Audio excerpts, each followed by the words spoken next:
taimaka ku danna mana subscribe sannan ku danna alaman ƙararrawa. Innalillahi wa inna ilaihi raji'un. Yanzu muke samun labarin cewa fa Sheikh Usman Kusfa na garin Zaria Allah ya masa rasuwa a daren Litinin din nan da muka waye gari yau.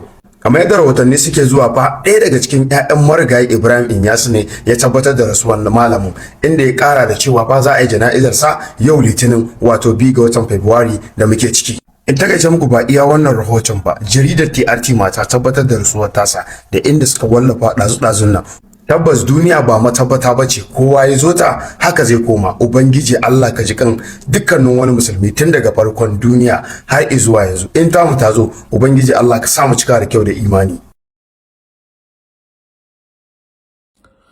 Innalillahi wa inna ilaihi raji'un, innalillahi wa inna ilaihi raji'un. Yanzu nake samun labarin rasuwa ɗaya daga cikin malumman mu na ƙasar nan, Sheikh Usman Rigi-Rigi. Allah Ubangiji ya karɓi rayuwar shi, muna roƙon Allah madaukakin sarki ya ji ganshi ya gafarta mashi, mu kuma idan ta mu ta zo Allah ya sa mu cika da imani. Duniya kenan, dama duniya haka take. Allah gafarta mashi, Allah ya sa ya huta.